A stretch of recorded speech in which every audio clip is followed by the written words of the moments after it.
And so many people will say, okay, so I had acids in my esophagus, therefore I have high acidity. Well, no, you can't make that connection.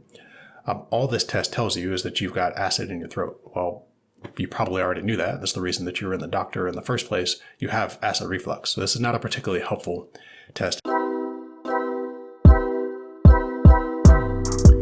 Welcome to episode 2 of the Reflux Cycle Show. My name is Don Daniels, also known as the Acid Reflux Guy. And today's episode is going to be a little bit different than what we've done in the past. It's going to be a question and answer episode. What I've done is I've taken a handful of questions that I've received over the past week, ones that I believe are generally relevant to a wide number of you. We're going to answer those as a part of the show today. Now, if you like this type of Q&A format, let me know by dropping some comments down below or by leaving some feedback on the podcast player of your choice. And if you'd like for me to cover any of your specific questions in the future, you can send those to me via email at podcast@theacidrefluxguy.com. So let's take a look at the very first question here. How can dietary changes and supplements help if my reflux is caused by a physical problem like a hernia? Now, if any of you have followed any of my other content, such as on Instagram or my website, you know that I've dealt with acid reflux for well over 15 years. In fact, escalating forms of it.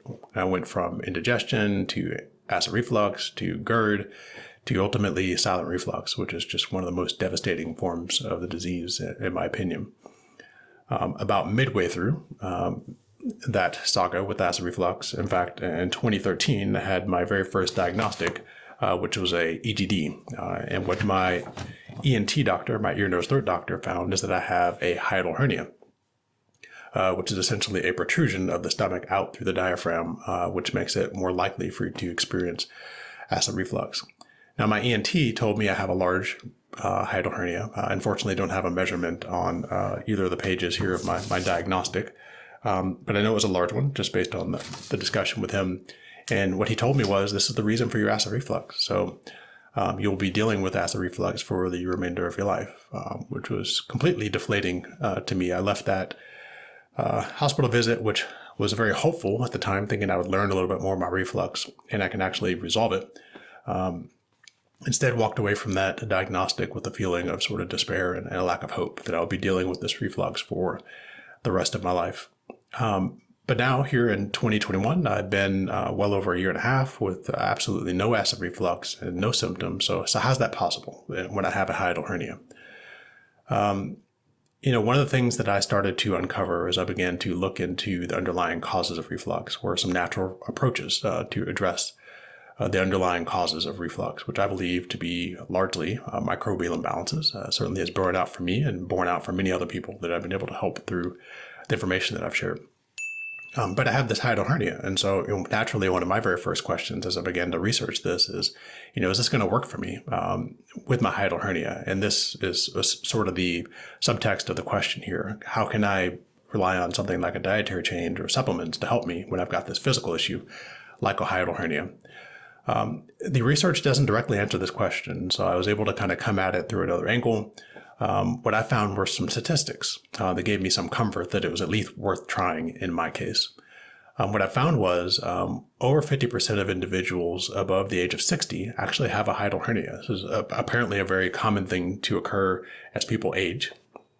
But up to 85% of those individuals have no reflux. So hiatal hernia and no reflux. And so that tells me a couple of things. So a hiatal hernia for sure will escalate your reflux if you've got it, but it doesn't necessarily need to be the underlying cause of your reflux. And so one can occur without the other. So that at least gave me some hope that it would be worth looking into some of these natural remedies for reflux. Obviously, the size and nature of the hernia will matter a great deal.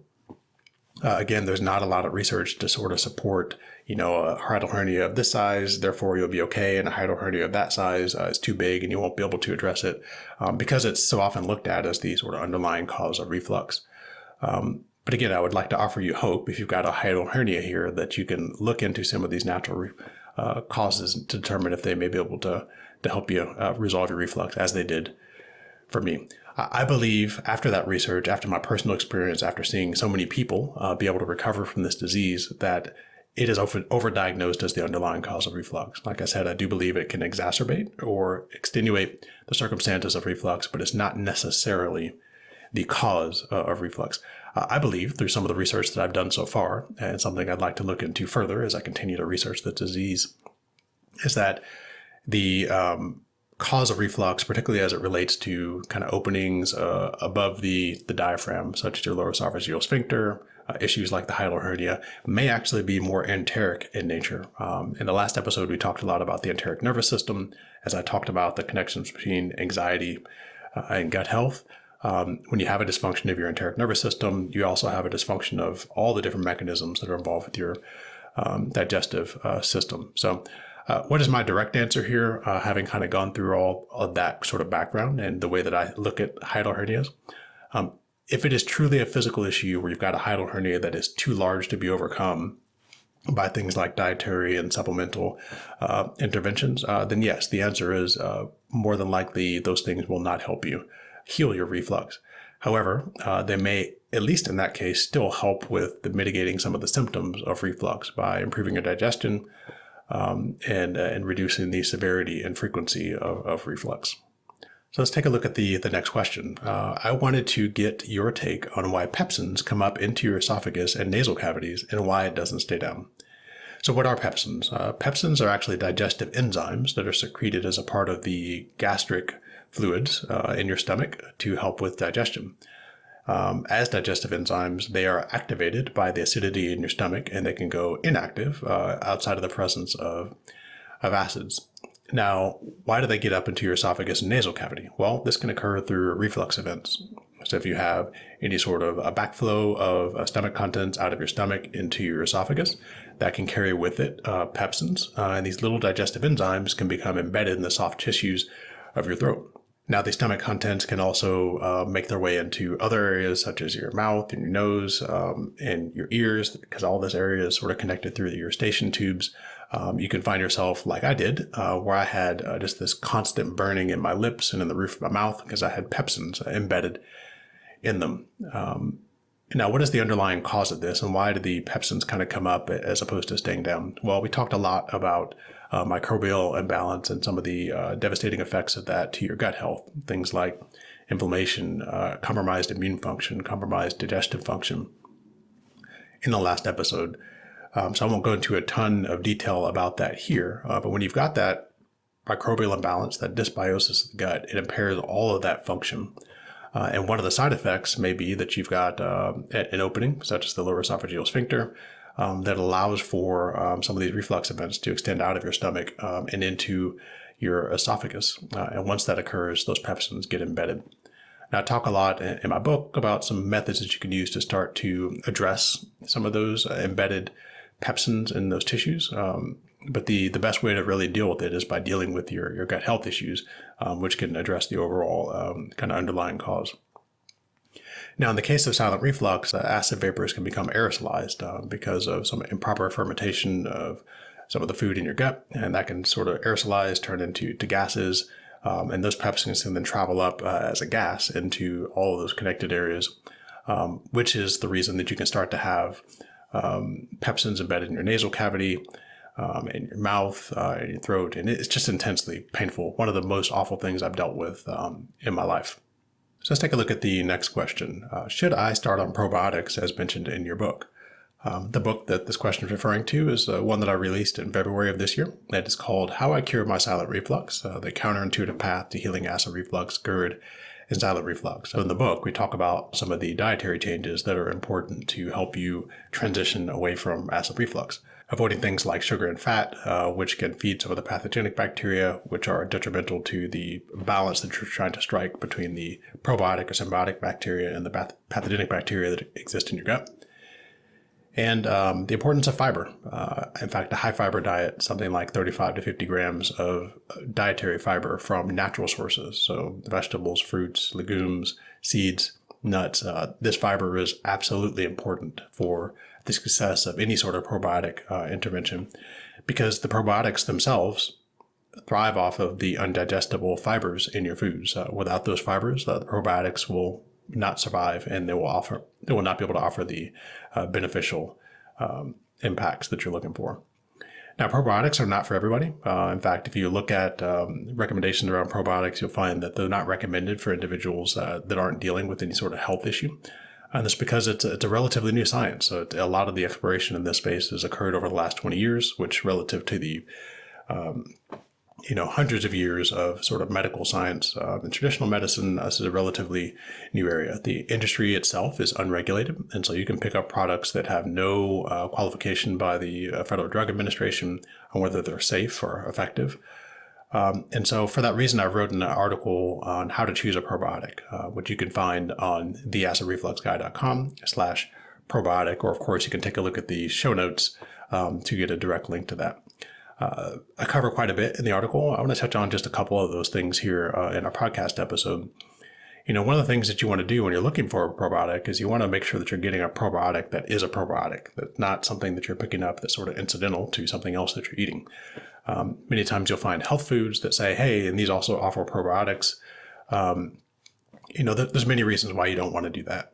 One, they are oftentimes overlooking the other things that you should be avoiding, like sugars, when they're offering these probiotic benefits. So they're completely undoing any sort of positive benefit that you may be getting.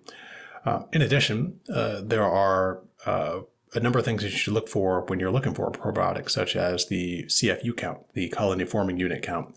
If it's incidental to something that you are eating, they're not going to be rigorous enough to make sure that they're providing enough colony forming units for it to be beneficial. You're looking for something like a minimum of 5 billion colony forming units for any probiotic that you want to consider taking if you want it to be effective. Now, this is not an exact science. We're not to the point yet where you can say, here are my symptoms, therefore here are the specific probiotics you ought to take because we know that you're deficient in these particular bacteria. The closest you can get to this is by doing something like a gut test. I talk about a number of gut tests that are helpful. I have a recommendation on my site at theacidrefluxguy.com/resources. If you want to do a gut test to determine what specific bacteria you may be deficient in, therefore you're able to more correctly target a probiotic intervention. The less scientific method would be to just try a few.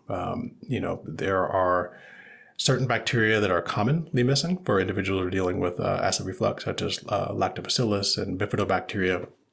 And so looking for a probiotic that has a high count of some of those strains and several of those strains can be helpful. But not every probiotic is a good fit for you because you may be missing a different set of strains of microbes than another person, or one person can take a probiotic and see an immediate direct benefit and you take it and you get nothing. And so you could try a few different probiotics. If you pick up 2 or 3 and you try one and one just doesn't kind of sit right with you, this is not a very scientific method of judging its effectiveness, then you try another. And hopefully you'll start to see some benefits. As I took probiotics, I started to see very directly that the sort of the resilience of my gut, the reduction of any sort of residual side effects that I was experiencing. And so therefore I knew it was a good probiotic. And last thing that I'll mention on this subject is probiotics are not the only source of beneficial bacteria. Fermented foods are something that I talk about in my book as being a very, very important part of a diverse diet. And remember that diversity is extremely important to nurturing and growing beneficial strains of bacteria. Fermented foods carry those as a part of the fermented process. So if you look at things like naturally fermented pickles, sauerkraut, kimchi, yogurt, particularly yogurt with its no sugar added, these are all great sources of probiotic strains. And so these are things that you want to start to integrate into your regular diet. Now, some people have like a histamine 2 reaction to things like fermented foods. And so, rather than throw out the entire set of fermented foods, you want to determine what fermented foods you can eat. And if you can't eat them, that's fine. You can start to focus on some of the other things. And then maybe later on, as you get your digestive health a little bit more in balance, you can find that these foods are a lot more palatable. Next question. Did you ever have pH testing to see if you're producing enough acid? So I talk a lot about acidity, particularly on Instagram, as I share sort of daily tips around acid reflux. And so I get a common question, did you take a pH test to see if you were low in acid? The short answer is no, but let me talk a little bit about why I didn't and a little bit how you might want to think about this. So there are two types of tests that you can take that will help you determine what your state of acidity is. One of them, which is not very effective, is the one that you'll actually get most often. That's referred by your PCP or by your nose throat doctor. It's called a Bravo test. And what this does is put a small measurement inside of your esophagus, and it will measure, possibly on a 24-hour basis, what is the presence of acids in your esophagus. And so many people will say, okay, so I had acids in my esophagus, therefore I have high acidity. Well, no, you can't make that connection. All this test tells you is that you've got acid in your throat. Well, you probably already knew that. That's the reason that you were in the doctor in the first place. You have acid reflux. So this is not a particularly helpful test. It doesn't give you any indication of the potency of the acid or lack thereof. I don't find this as a very useful test, but it's most often prescribed, and then recommendations are made based on it as if it was some sort of a meaningful diagnostic test. I personally think it's garbage.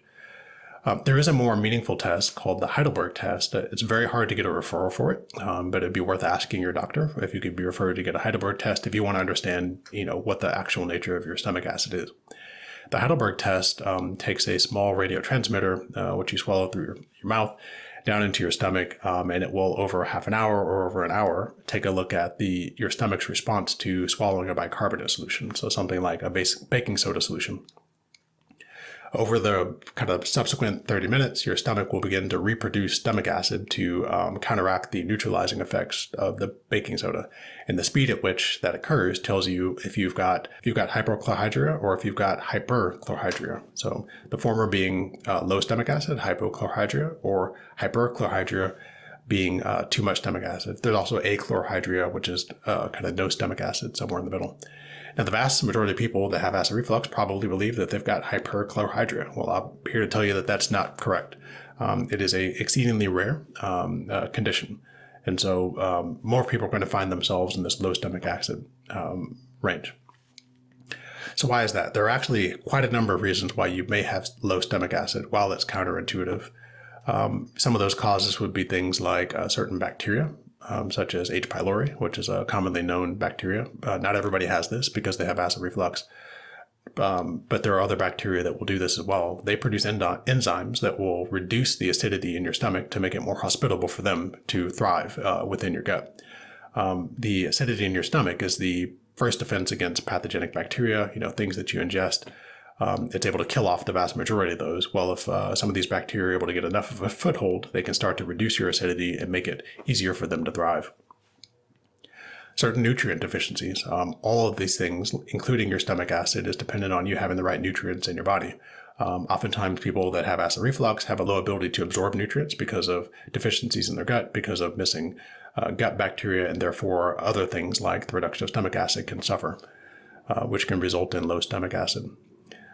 Gastric malfunctions, that can also be a side effect, as we talked about in the last episode, of some of these dysbiosis of the gut. And once you've got that, then all of the digestive function is sort of subject to malfunction, including the release of stomach acid and the potency of stomach acid.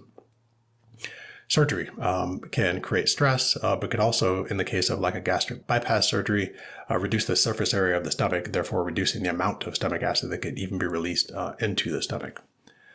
Stress, as we talked about extensively in the last episode, is a significant cause of low stomach acid, as blood flows are diverted away from the enteric nervous system and the digestive system to support your fight and flight response. Therefore, all the digestive function is compromised. Reflux medications themselves are designed to suppress stomach acidity. So antacids, H2 blockers, PPIs, they all specifically reduce or neutralize stomach acid. So all that being said, the reasons that I did not do a diagnostic test to determine if I had low stomach acid was I had been on reflux medications for 15 years. In fact, my doctor was then looking to increase my dose from 40 milligrams to 80 milligrams of my PPI because of my escalation of my symptoms from GERD to silent reflux. So it's very clear to me that I had low stomach acid because I had been suppressing it for 15 years at increasing levels. So that's why I didn't do a pH test. Obviously I had low stomach acid, which, just intuitively, why are we prescribing acid suppressors to address a digestive disease? It just doesn't make a whole lot of sense to me. But that's what we do, unfortunately. Now, what are some things that you can do to determine if you've got low stomach acid? There's such a thing as a baking soda test. It is not a very scientific method. It's not something that I recommend. But you can find online that if you take, a certain quantity of baking soda and swallow that the baking soda will then react with your hydrochloric acid in your stomach. And if you don't burp within a certain time period, then it's a likelihood of you having a low stomach acid. If you do this multiple times, this can give you a little bit more certainty that you've got low stomach acid. Like one individual recently told me he didn't burp for 30 minutes. So that gave him an indication that he may have low stomach acid, despite some of the diagnostics he received in the hospital. Another option is the betaine hydrochloride test. I talk about this in my book. It's one of the things that you can do. It's a little bit more scientific than a baking soda test. You can take a betaine hydrochloride capsule, swallow that, and if you do that in the middle of one of your larger meals, and if you get no sort of sensations at all, there's a high likelihood that your stomach acid is low because betaine hydrochloride is designed to help increase your stomach acid to help with things like digestion. So for more on that, you can go to my website, theacidrefluxguy.com/get started. And I talk a lot more about some of those underlying causes that we referred to as a part of answering this question. Last question I wanted to address here is, should I avoid all sugar, even sugar from fruits and vegetables? And we talked a little bit about some of the problems with sugar. It feeds the pathogenic bacteria in your gut. And ultimately what you're trying to do to resolve your digestive issue is to get that balance of good bacteria, commensal bacteria, which is sort of inert, non-beneficial bacteria, but it takes up space, and pathogenic bacteria. If you can get that balance right, you'll find that all of your digestive functions can behave like they should.